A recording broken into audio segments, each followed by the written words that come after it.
오늘 설교의 제목은 새 세상 그리고 새 세상의 사람이라는 제목으로 말씀을 나눌 겁니다. 16절에 그러므로 라는 말이 있습니다. 이건 앞에 14절에 있는 말을 제일 먼저 생각할 수 있죠. 왜 그러므로냐?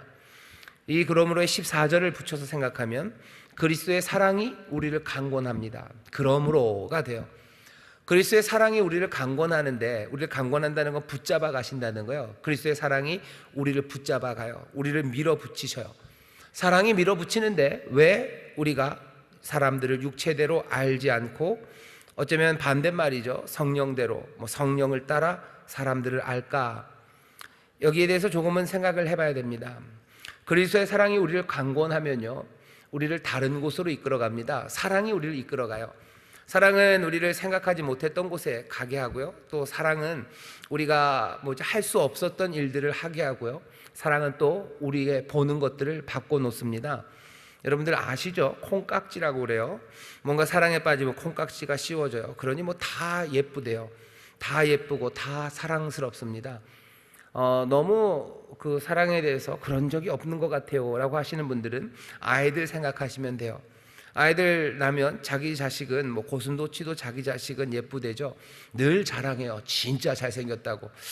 남들이 보면 저런 싶은 생각이 있고요. 그리고 자기 자식들은, 아이들은 진짜 다 똑똑해요. 그래서 얘는 곧 천재가 될 것 같이 어렸을 때들은 생각합니다. 시간이 지나면 한 아이들이 5살, 6살 되면 부모님들의 눈에서 콩깍지가 벗겨지나요? 그 정도는 아닐 겁니다. 그래도 뭔가 좀 현실을 보기 시작하죠. 그러면 뭐가 좀 달라집니다. 사랑이 우리를 강권해 가요. 사랑은 우리의 모든 것들을 바꿔놓습니다. 보는 게 달라져요. 그리고 들려지는 게 달라져요. 내가 생각하는 게 달라지고 내가 하는 행동들이 달라집니다. 근데 그 사랑이 어떤 남녀 간의 사랑, 자식을 향한 사랑이 아니에요. 지난주에 말씀드린 것처럼 그리스도의 사랑이라는 걸 두 방향으로 생각할 수 있다고 그랬죠. 그리스도께서 우리를 사랑하시는 그리스도의 사랑, 아니면 그리스도를 사랑하는 우리의 사랑일 수 있습니다. 그리스도의 사랑이 우리 가운데 임하면 그 사랑이 우리를 이끌고 가요. 또 우리가 그리스도를 사랑하기 시작하면 또 그 사랑이 우리를 이끌어 갑니다. 그 사랑에 빠진 사람들은 세상을 달리 보기 시작하는데, 그 달리 보기 시작하는 첫 번째가 사람들을 향한 판단입니다. 이렇게 돼 있죠. 그러므로 우리가 이제부터는 아무 사람도 육체대로 알지 아니하노라. 아무 사람도 육체대로 알지 않는데요. 육체대로라는 말은 카타사르카라는 얘기인데요, 육체를 따라서 알지 않아요. 육체를 따라 알지 않는 대신에 성령을 따라 압니다. 육체를 따라 안다는 건요, 그냥 여러분들 생각하는 것처럼 인간적인 방식으로 사람을 아는 거예요. 하나님 없는 세상적인 방식으로 사람을 압니다. 사람을 판단하고, 그리고 사람에 대해서 생각하고, 그리고 사람에 대해서 반응해요. 인간적인 방식으로 사람을 반응하는 것, 그것은 그냥 따뜻한 휴머니즘에 관한 이야기는 아닙니다. 인간적으로 판단한다는 것, 인간적으로 안다는 것, 뭐가 따뜻하게 안다는 뜻이 아니고요, 여기에서는 하나님 없는 세상적인 방식으로 사람들을 아는 겁니다. 인간적인 방식으로 하나님 없는 사람이라는 것은 결국은 낡고 부패하고 쇠하여져 가는 겁니다. 사람들은 점점 죽어갈 거예요. 그리고 사람들은 점점 부패해져 갈 거고, 그리고 약해져 갈 겁니다. 그러니 그런 사람을 그렇게 보기 시작하면요, 사람에게는 소망이 없어요. 남들을 볼 때도 소망이 없어요. 여기서 뭐가 좋은 게 있을까 싶습니다. 하나님의 은혜 없이 사람을 보고, 하나님의 약속과 하나님의 다스림 그것 없이 사람들을 보기 시작하면 우리 안에 나타나는 것은 어쩔 수 없습니다. 내 욕심 따라, 아니면 내게 유익이 되는 것에 따라, 얼마나 유용하고 효과적인 것에 따라, 세상의 판단 기준에 따라 외모로 사람들을 판단하고 그 지위로 사람들을 판단합니다. 내가 이 사람들과 가깝게 해야 될지 말아야 될지도 뭘로 판단해요? 내게 유익한지 안 유익한지요. 내게 유익을 주는지, 내 욕심을 채워줄 수 있는지, 그리고 내 삶을 더 견고하고 어쩌면 더 높게 만들어주는지, 그것으로 판단합니다. 그러니 정말로 카타사르카, 육체대로 판단하는 사람들, 그 사람들의 모습이 하나님의 도우심이 없다면요, 점점 바닥으로 갑니다. 요즘 우리가 우리 주변에서 보는 건 점점 바닥으로 가는 사람들의 모습이에요.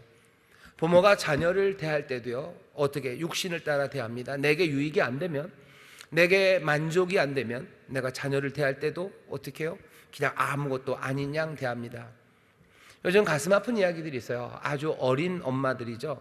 아주 어린 엄마들이 뭐 자녀를 버립니다. 어젠가 그제 뉴스를 보니까 정말 와 이건 아닌데 싶은 거예요. 뭐 구민가요? 거기서 아이 하나가 말하기도 어려운데 혼자 집에 있다가 그냥 죽었습니다.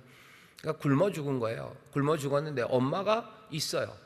뭐 사실은 뭐 유전적으로는 뭐 DNA 검사를 해봤더니 뭐 엄마가 아니라 뭐 언니더라, 온갖 복잡한 이야기가 있지만 그래도 그 아이를 자기 자식처럼 길렀던 그 여인 20살 20대 초반의 여자가 있습니다. 아이를 그냥 놓고 나갔대요. 어떻게 놓고 나가요? 애 앞에다가, 애가 TV 좋아하니까 TV 리모컨 놓고 그 앞에 3살짜리 그 꼬맹이 앞에다가 빵이랑 우유랑 놓고 나가요. 왜 나가요? 자기 놀러 나가요. 자기가 새로 만난 남자, 그 남자랑 지내기 위해서 아이의 방해 없이 그 집에 가서 잘 지내려고, 잘 먹고 잘 지내려고 애를 거기다 두고 갑니다. 아이를 어떻게 아는 거예요? 그 아이를 어떻게 대하는 겁니까? 내 유용성, 내 유익에 복무하는가로 보는 거예요. 내게 하나도 재미가 없어요, 아이가. 그러니 어떻게 해요? 그냥 그렇게 둬도 됩니다. 사람을 대할 때 이게 극단적인 경우죠. 극단적인 경우라 그 아이가 죽어가는 그 상황을 만들었지만 우리의 주변에 이런 모습이 얼마나 많습니까? 사람을 대할 때 내 유익이 안 되면, 나에게 만족이 안 되면 차갑게 대해요. 나에게 만족이 안 되면 가서 도와줄 필요가 없어요. 나에게 경제적인 유익이 되든지 아니면 나에게 칭찬과 명예를 가져다 주든지 아니면 뭔가 나중에 내가 이게 투자할 만한 것이 있다면 따뜻하게 대하지만 나에게 유용성이 떨어지면 사람들을 대할 때 나에게 필요 없는 것으로 압니다. 육체대로 생각해요. 내 복수의 도구가 되어 그리고 내 만족의 도구가 되는 사람이라면 얼마든지 지지합니다. 정치적인 지지도 마찬가지예요. 뭔가 의롭고 그리고 참된 것을 따르는 사람들에게 박수 쳐주는 게 아니라 내 유익입니다. 내 생각에 합당한지 아니면 내 복수의 마음, 내 분노를 어떻게 해요? 덜어줄 건지 아니면 내 마음에 드는지 그걸로 판단해요. 그리고 그것이 내 마음에 들면 뭐든지 그 사람이 하는 건 좋은 것으로 알아요. 내 유익에 그리고 내 생각에 내 분노에 합당하지 않으면 그 사람이 무엇을 하든지 그것은 잘못된 것으로 나는 압니다. 전에는 사람들이 육체대로 알았어요. 육체대로 압니다. 하지만 그리스도의 사랑이 우리를 강권하기 시작하고 또 그 그리스도의 사랑이 우리 가운데 임해서 펼쳐지는 다른 세상에서는 육체대로 판단하지 않습니다.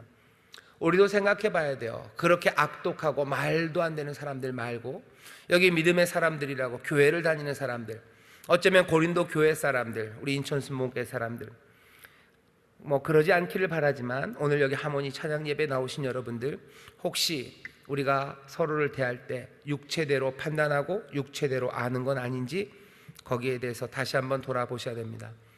내가 내 이웃들을 대할 때 육체대로 보는지 아니면 그리스도의 사랑이 나를 끌어가시고 그리스도를 향한 나의 사랑이 나를 끌어가는 대로 그렇게 이해하고 그렇게 맞이하고 대하는지. 분명히 우리에게 말씀하시는 것은 육체대로 살아가면, 그렇게 육체를 쫓아 행하면 안 된다고 얘기하시죠. 로마서 8장 4절에 보면 이렇게 되어 있습니다. 육신을 쫓지 않고 그 영을 쫓아 행하는 우리에게 율법의 요구를 이루어지게 하려 하심이라. 육신을 쫓는 자는 육신의 일을, 영을 쫓는 자는 영의 일을 생각하나니 육신의 생각은 사망이요 영의 생각은 생명과 평안이니라. 육체를 따라 판단하기 시작하면 결국은 사망으로 갑니다. 하지만 성령의 생각, 성령을 따라 판단하면 거기에는 생명과 평안이 가득합니다. 오늘 이 밤에 나오신 여러분들, 다시 한번 우리는 육체를 따라 정말로 하나님 없이 사람들을 판단하고 하나님 없이 사람들과의 관계를 맺고 하나님 없이 우리가 말하는지 그것들을 보셔야 돼요. 하나님 없는 말들은 은혜 없는 말입니다. 은혜 없다는 얘기가 꼭 부드럽지 않다는 의미가 아니에요.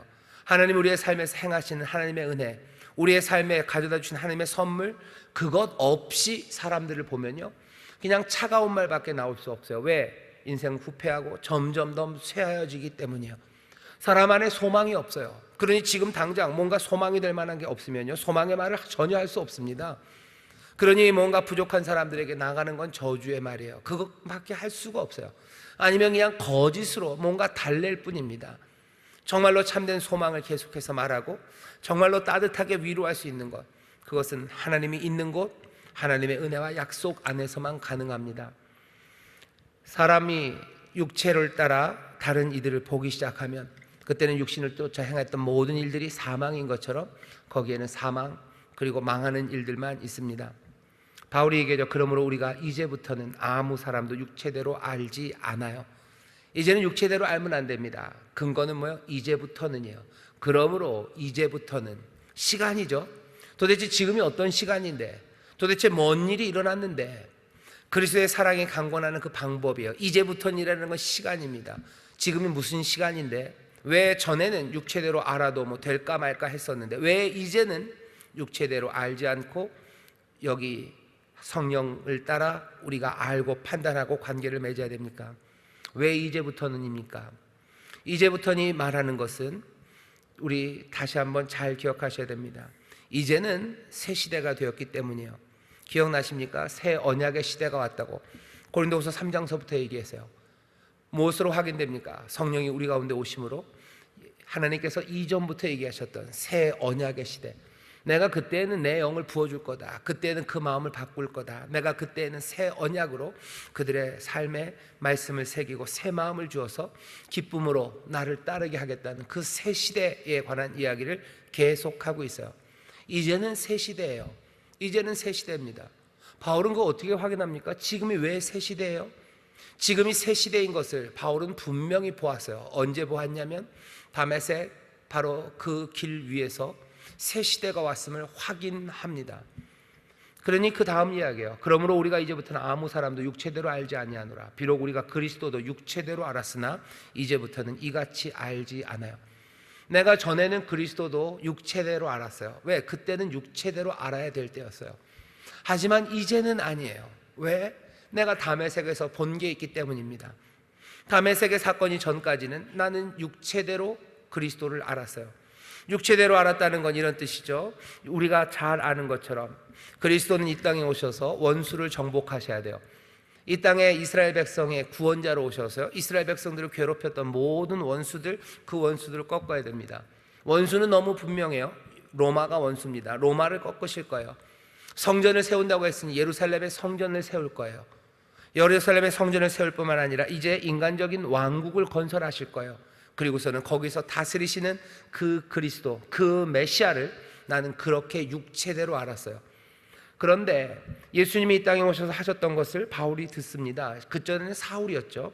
로마를 정복하고 꺾어버린다고 기대를 했는데 예수님이 하셨던 건 그 얘기가 아니에요. 사람들이 은근히 부추깁니다. 뭐 이제 로마를 꺾으셔야 되는 거 아닙니까? 무엇으로 꺾으시렵니까? 무력입니까? 아니면 뭔가 지혜입니까?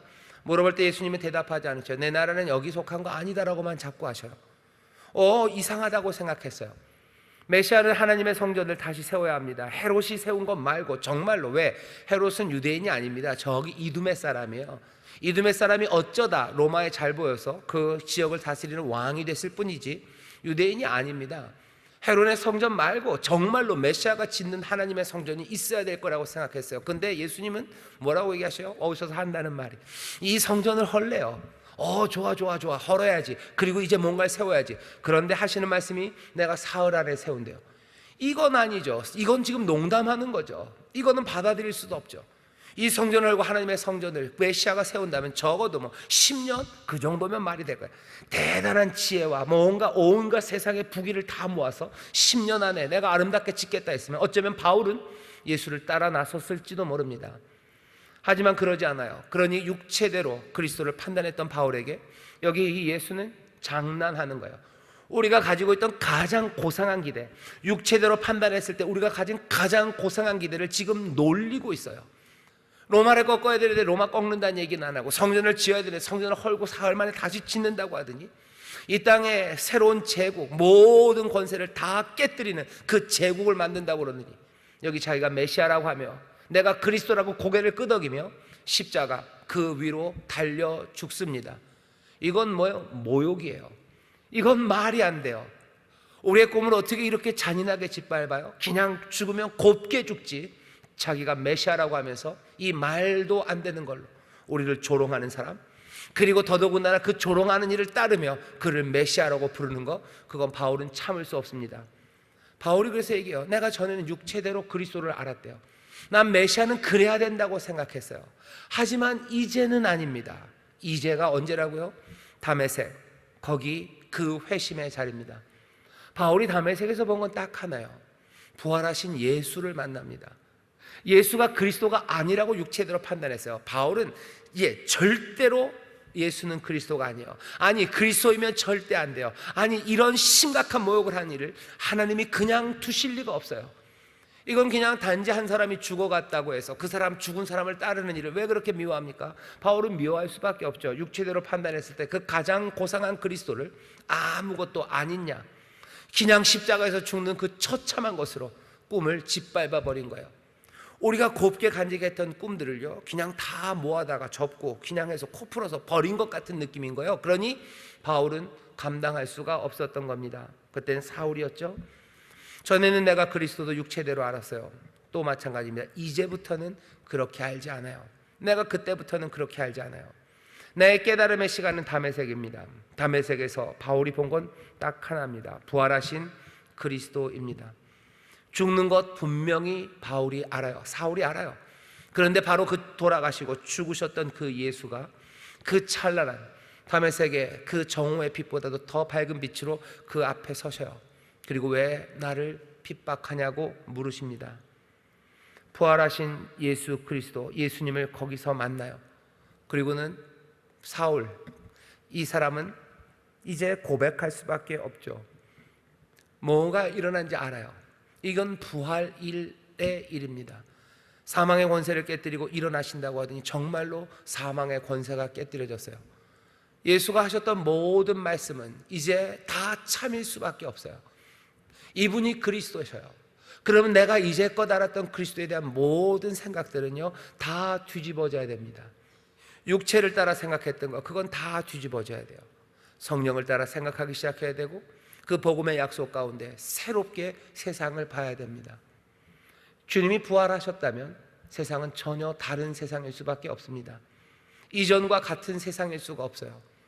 주님이 얘기하셨던 꿈 같은, 그러니 왜 이게 꿈 같아요? 이전 세상에 합당하지 않아요. 예수님의 말씀이 이전 세상에 전혀 합당하지 않아요. 하지만 예수님이 하신 말씀이 몽땅 참임을 부활이 증거했다면 이제 우리에게 전하는 건 뭐예요? 이제 이 세상은 이전 세상이 아니에요. 이전 세상에 합당하지 않은 말입니다. 이제 열린 것은 새 세상이요, 부활을 통해서 새 세상이 열렸음을 바울은 이제 분명히 확신합니다. 하나님께서 얘기하신 그대로 이제 하나님의 나라, 새 시대, 새 언약의 시대를 주신다고 하셨는데 이제 그 시대가 열렸음을 예수님의 부활을 통해서 바울은 확신하는 겁니다. 그러니 얘기하는 거야. 이제부터는 우리가 그리스도도 이전 같은 방식으로 알지 않아요. 왜? 지금은 다른 시대, 그리고 다른 세상이기 때문입니다. 여러분들이 다른 세상에 가면 달리 행동할 수밖에 없죠. 여러분들이 다른 세상에 갔던 적이 별로 없으셔요. 그렇죠? 그런데 다른 세상에 가면 달리 합니다. 해외여행 가면 달리 해요. 지금은 여기서 무슨 버스 탈 때 무슨 카드 이렇게 대고 타지만 외국에 가면 거기 방식 따라야죠. 돈 내라고 하면 돈 내고, 뭐죠? 이런 종이를 사서 쿠폰, 옛날에 뭐였죠? 회수권을 팔면 회수권 사서 타야 되고. 다른 세상에 가면 다른 거 따라가야 됩니다. 외국까지 안 간다면 여러분들 아파트에 사시다가 단독주택이나 연립주택으로 가면 당장 달라지는 거 있어요. 음식물 쓰레기 아무 때나 갖다 버릴 수 없어요. 갖다 버리는 날에 갖다 버리셔야 돼요. 내 마음대로 할 수 있습니까? 아파트에서 버리듯이 그냥 아무 시간에나 나와서 그 카드 들고 열고서 그냥 거기다 버리고 들어가시면 돼요. 그랬다가 동네에서 큰일 날 겁니다. 버리는 그날에 나와야 돼요. 아니면 연립주택이나 단독주택에 사셔서 늘 쓰레기 버리고 음식물 쓰레기 버리는 그 시간에 나가서 버리시던 분들, 아파트 가시면 얼마나 좋아요. 갑자기 아파트 선전하는 사람 같은데, 그때는 음식물 쓰레기통에 가서 뭐 미추홀구 딴 구도 그럴 겁니다. 요새 카드 대고 자기 그 신원이 확인되는 거죠. 그럼 뚜껑 열리고 거기 쭉쭉 넣고서 그리고 들어가면 돼요. 그렇게 살면 됩니다. 이건 좀 나쁜 건데, 만약에 그렇게 살다 시골로 가서 사시면요, 아직은 대충 버려도 됩니다. 이거 또 방송에 나가는데 도시 같지는 좀 않아요. 도시 같지는 좀 않습니다. 살아가는 장소가 달라지면, 다른 세상에서 살아가면 살아가는 방식이 다르죠. 전에는 육체대로 판단하면서 살았어야 돼요. 안 그러면 위험합니다. 왜? 조심해야 되는 세상이에요. 내가 고아처럼 살아요. 나를 도와주시고 나와 나와 늘 함께 하시며 은혜를 베푸시느니 그러니 없어요. 그런 사람 없어요. 그러면 어떻게 해요? 늘 경계해야 되죠. 눈 부릅뜨고 살아야 되죠. 혹시 누가 내 것 빼앗지 않나? 늘 감춰놔야 되고, 땅 파서 묻어놔야 되고, 뒤에다 숨겨놔야 되고, 여기저기 분산해놔야 되고, 남들 도와줘야 되는 그 결정적인 시간에 오늘 날 설교처럼 그냥 어둠으로 사라져버려야 됩니다. 하지만 새 세상, 하나님의 나라, 주께서 다스리시고 그리고 우리를 고와 같이 버려주지 않고 늘 함께 하시며 풍성하게 채우시는 그 세상에서는 내가 땅 파고 묻어둬야 될 이유가 뭐 있습니까? 내가 뒤에 숨겨야 될 이유가 뭐 있습니까? 그 찬란한 빛 가운데 살아가는데 내가 왜 어둠으로 숨습니까? 새 장소에서 살아가요. 하나님의 나라에서 살아간다면 살아가는 방식이 달라요. 그 세상에서 살아간다면 내가 왜 세상의 명예를 위해 살아가야 됩니까? 내가 왜 세상에서 칭찬하는 이 사람들이 외모를 칭찬한다고 해서, 외모로 판단한다고 해서 내가 왜 겉모양에 신경 쓰며 살아야 됩니까? 사람들은 폭력으로 해결된다고, 의와 그리고 정의가 아니라 모든 몰입의 짓과 그리고 야비함이 우리를 살린다고 말해도, 여기 하나님의 나라, 예수의 나라에서 내가 왜 몰입의 짓을 합니까? 내가 왜 야비한 말들과 그리고 비열함으로 살아가야 됩니까? 내가 살아가는 장소가 바뀌면 삶의 방식이 달라져요.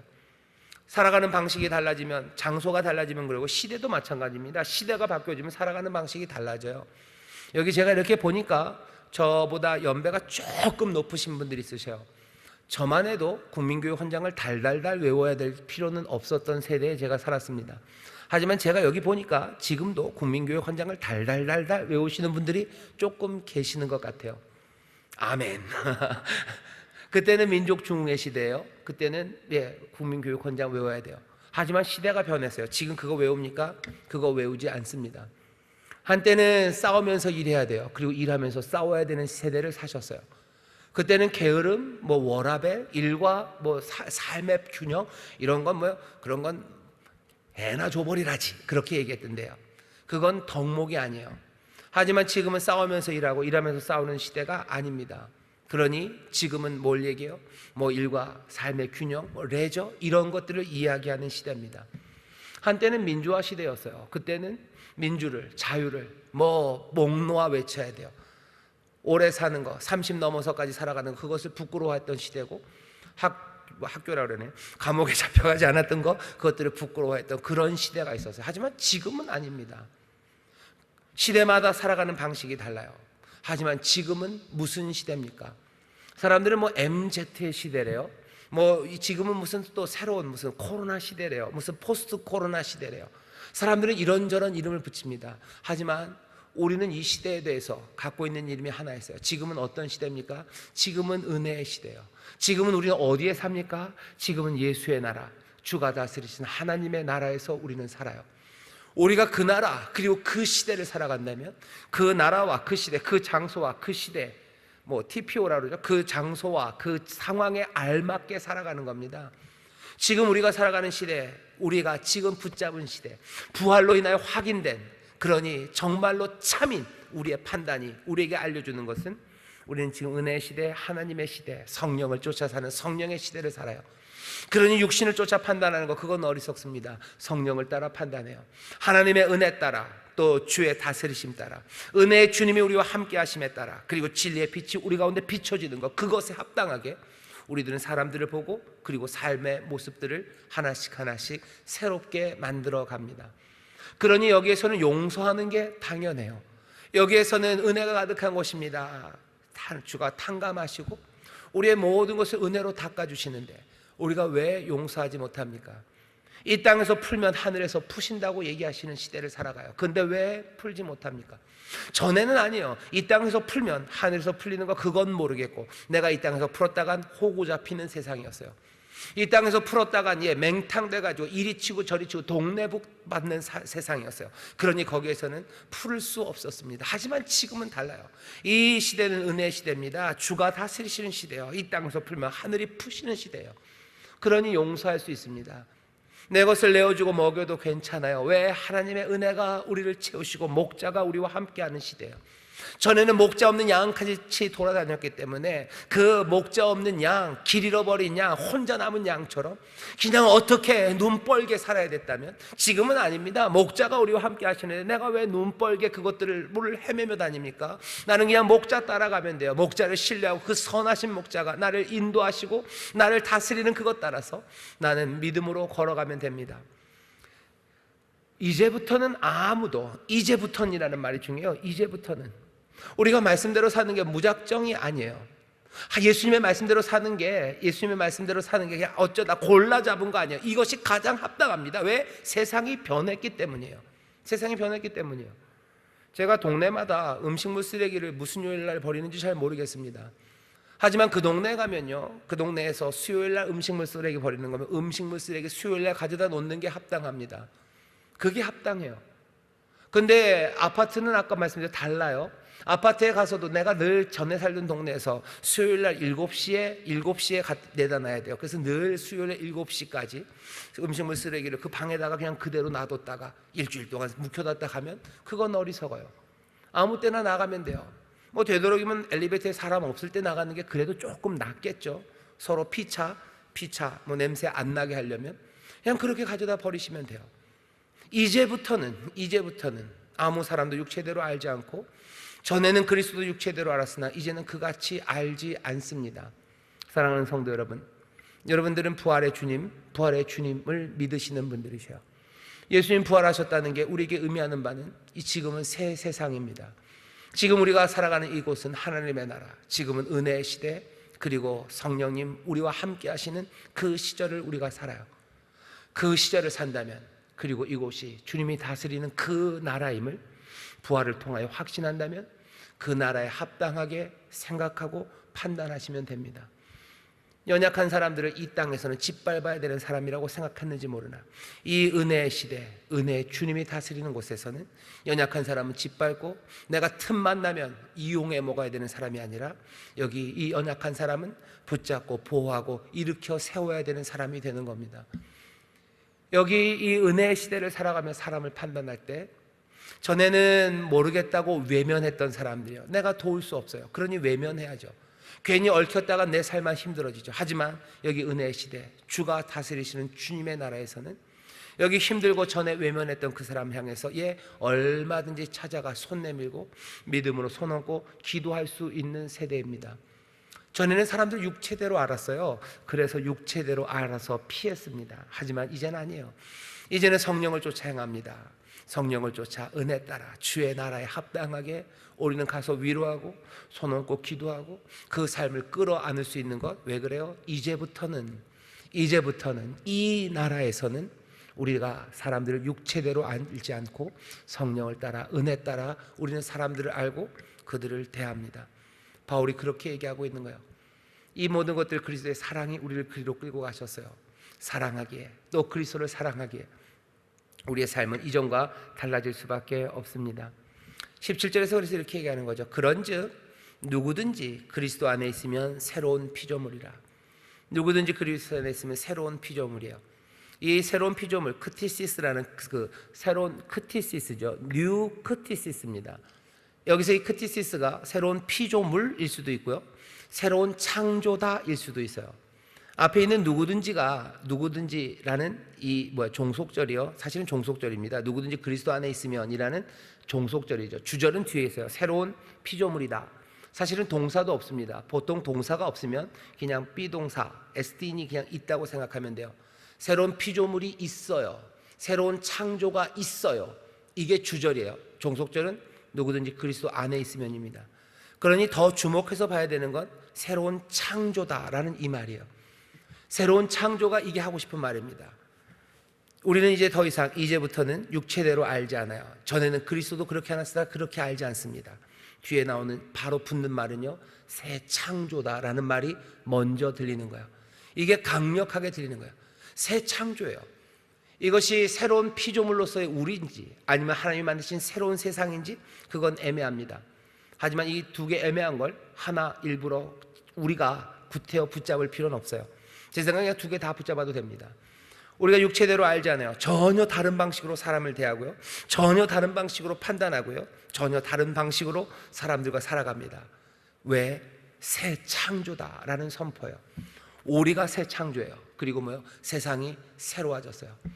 전에는 주가 다스리지 않았던 가시와 엉겅퀴가 나는 세상이었다면 이제는 부활의 주님이 다스립니다.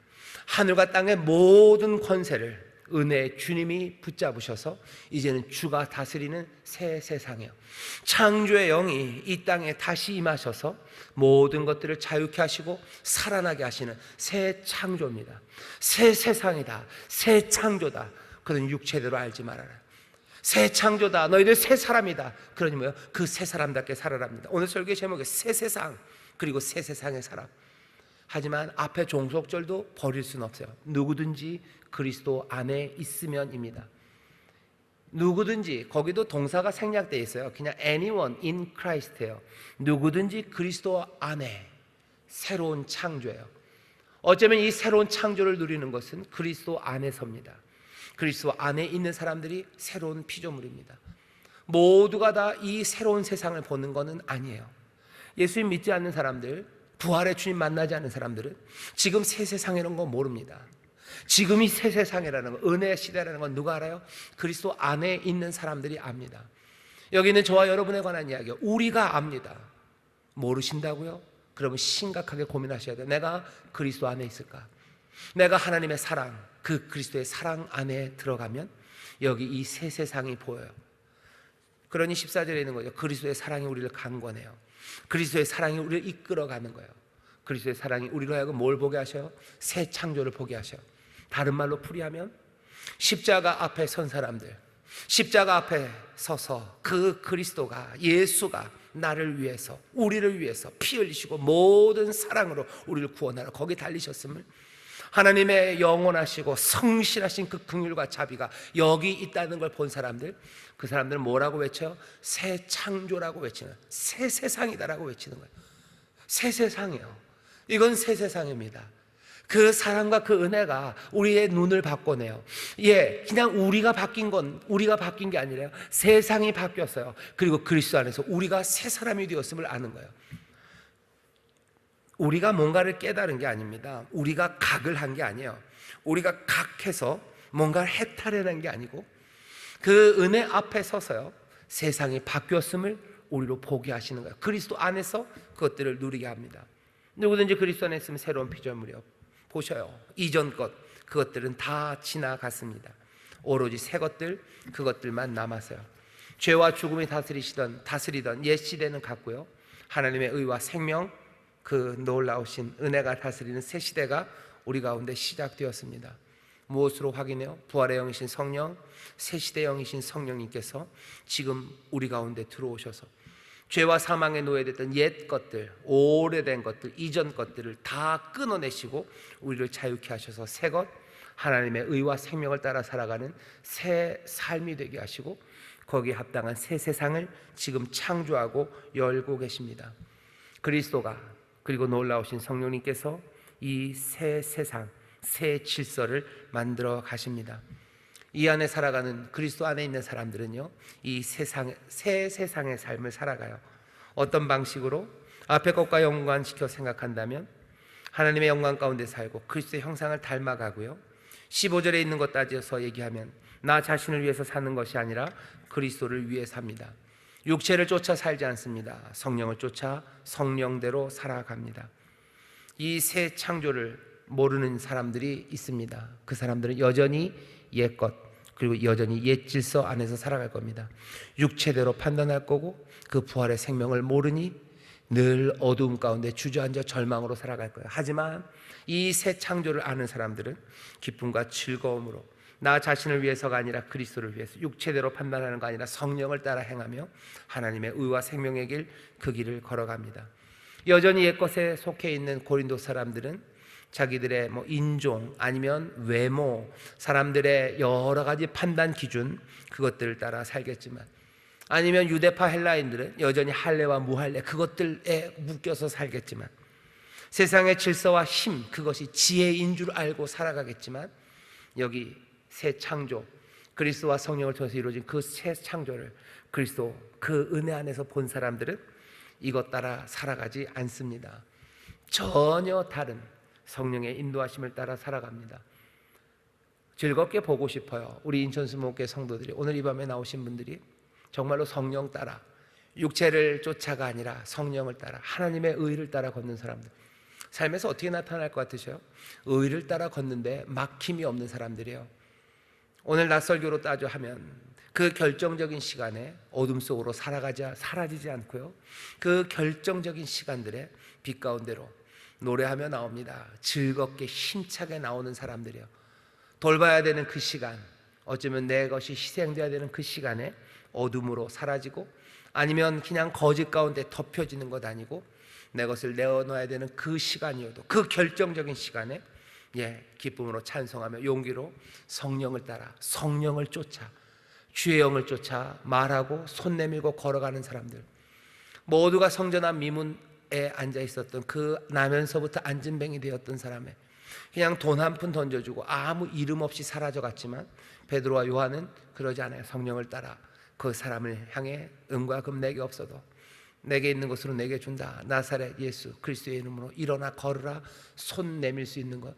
이 무모함은 어디서 나온 겁니까? 성령을 쫓아 행하는 거예요. 성령으로 충만해요. 왜? 지금은 은혜의 시대예요. 지금은 주가 다스리십니다. 그러니 그 일을 하는 사람들입니다. 우리 가운데 여전히 의심은 있죠. 그렇게 손 내밀고 붙잡아 일으켰는데 안 일어나면 어떡할까? 안 일어나면 어떡할까? 라는 불신은 뭐 하는 거예요? 손 내밀지 못하게 하는 거예요.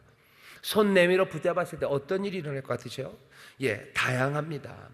매번 손잡을 때마다 발에 힘이 나서 힘차게 일어나지는 않을 수도 있습니다.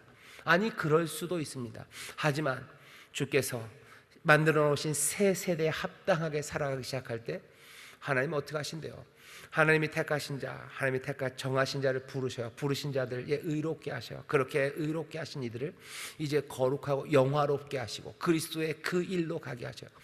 염려하지 마십시오. 그리스도의 그 일이 어쩌면 고난의 길이고 그것 때문에 오해받을 때도 있을지 몰라도 늘 하나님의 일을 행하는 그곳에 모든 것이 합력하여 선을 이루게 하실 것, 그것을 믿으며 나가는 겁니다. 이야기는 복잡해질 수 있어요. 그 성전 미문에서 손잡고 일어날 수도 있고요, 일어나지 않으면 스토리는 더 조금은 복잡해지겠죠. 하지만 염려하지 마십시오. 모든 것들이 합력하여 선을 이루어 갈 거예요. 그 일 가운데 사람들의 비난이 있을지라도 여기 흔들리지 않는 사람들입니다. 하나님의 은혜를 구하고 또 기도하며 또 손잡아 일으키고 또 손잡아 일으키고 또 손잡아 일으키며 갈 겁니다. 그것이 어떤 결과를 만들어낼지 우리가 한 번에 다 알 수는 없어요. 하지만 우리의 믿음은 하나님께서 모든 것들이 합력하여 선을 이루게 하실 거고 우리를 영화롭게 하실 것, 그것을 우리는 압니다. 누구는 인생에 5만 번의 기도의 응답이 있었다는 사람들도 있고요, 어떤 사람들은 5만 번의 실패와 10번의 성공이 있는 사람들이 있겠으나 하나님께서는 그 모든 것 가운데 합력하여 선을 이루게 하실 거예요. 주를 따라 걷는 이들 절대로 실망하지 않습니다. 이뤄 세우지 못해도 이 사람들 실망하지 않아요. 왜? 이건 변하지 않아요. 의심할 수 없어요. 왜? 새 시대가 왔고 내가 새 나라에서 살고 있음이 달라지지 않아요. 이것이 현실입니다. 이 현실이 달라지지 않아요. 이 현실에서 하나님이 어떤 스토리를 써가시고 어떻게 합력하여 선을 이루어 가실까? 그것은 하나님의 장엄한 계획과 그 지혜 가운데 우리의 삶을 만들어 가실 겁니다. 누구는 좀 더 파란만장한 하나님의 백성으로 살아갈 거예요. 누구는 좀 더 순탄하게 살아갈지도 모릅니다. 하지만 그 모든 것 안에서 하나님 영광 받으실 거고 우리에겐 한량없는 기쁨과 그리고 감사를 채우실 겁니다. 새 세상, 그리고 우리는 새 세상의 사람들입니다. 낙심할 일 없습니다. 그리고 우리에게 합당한 그 길을 따라서 육체대로가 아니라 성령 쫓아 행하는 우리 모두가 되실 때 이 소망을 부끄럽게 하지 않으실 거예요. 하나님께서 모든 것들을 합력하여 선을 이루실 줄 믿습니다. 이전 것은 지나갔으니 보라 새 것이 되었도다. 새 세상, 새 사람들이 보입니다. 적어도 어디에서? 그리스도 안에서, 우리 교회 안에서 보입니다. 우리 믿음의 가정에서 새 세상이 보이고 거기에 새 사람이 보이고 달리 살아가는 사람들이 보여요. 우리의 자녀들이 그러길 바랍니다. 우리 부모님들이 그러길 바랍니다. 우리의 부모님들 그러길 바랍니다. 자녀들에게 하는 말 좀 바꿔주셔요. 쉽지 않습니다. 저도 우리 애한테 공부 좀 해라 라고 얘기하고 싶고, 성적이 뭐가 이거 얘기하셨고, 너 이래가지고 무슨 좋은 대학 가겠냐, 좋은 대학 못 가면 네 인생이 어떻게 되는지 아냐, 이런 협박을 하고 싶은 마음이 굴뚝처럼 생길 때가 가끔씩 있습니다. 그건 왜 그런 거예요? 그런 세상에선 그게 합당해요. 하지만 믿음으로 보면 지금은 다른 세상이에요. 하나님의 은혜가, 하나님의 돌보심이, 그리고 주가 사랑하심이 우리의 자녀에게 있어요. 그러니 나는 내 자녀에게 할 수 있는 말은, 공부 안 하면 뭐 찌질이 된다, 그런 말 할 필요 없어요. 주가 너를 도우신다, 주가 너를 보내시는 곳에 너 기쁨으로 달려가라. 기도하며 하나님께서 그 마음에 감동을 주어 필요한 것들을 채우실 것, 그것들을 기대하며 축복하며 걸어가면 됩니다. 그러다가 염려하지 마셔요. 하나님께서 모든 것을 합력하여 선을 이루어 가실 겁니다. 새 세상을 그리스도 안에서 보시며 평안을 누리시기를, 그 가운데 전에 살았던 것과 다른 방식으로 판단하시고 육체를 따라가 아니라 성령을 따라, 은혜 따라 그 나라에, 하나님의 나라에, 주님의 나라에 합당하게 살아가는 여러분 되시기를 주의 이름으로 축원합니다. 오늘 이 믿음을 우리에게 주시고 또 성령의 놀라운 역사 가운데 다시 한번 이 부활로 말미암아 변화된 세상, 그 세상을 보게 하시는 귀한 은혜가 오늘 이 밤 우리 가운데 임한 줄 믿습니다. 기도하겠습니다. 하나님, 새 세상이 열렸고 새 시대가 되었음을 그리스도 안에서 보는 자들이 복이 있습니다. 주여, 이 밤에 주의 전에 나온 이들이 다메섹 그 길가에서 부활하신 주님을 보고 세상이 다 변해야 있음을, 이제 다른 시대가 열렸음을 정말로 기쁨과 감격과 회개의 눈물로 영접한 바울처럼, 주여 오늘 이 밤 우리도 부활의 주님 만나게 하시사 이 세상이 하나님의 뜻과 그 놀라우신 능력 안에서 그 은혜로 이루시는 구원의 역사 가운데 새 시대가 열렸고 정말로 우리 주님 다스리는 주님의 나라가 우리 가운데 임하였음을 주여 온 마음으로 영접하며 즐거워하며, 이제는 전에 있었던 이전의 방식, 육체를 따라 육체를 쫓아 행하고 판단했던 모든 것 내려놓고 이제 성령을 따라 은혜 따라 그 나라에 합당하게 살아가는 우리 모두가 되게 하여 주옵소서. 우리의 외치는 찬송이요 고백입니다. 새 창조, 새 피조물. 주여, 이 말씀이 우리의 영혼에 새겨지게 하시니 주여 우리의 삶을 새롭게 하실 줄 믿습니다. 성령님 도와주옵소서. 감사드리며 예수님 이름으로 기도하옵나이다. 아멘.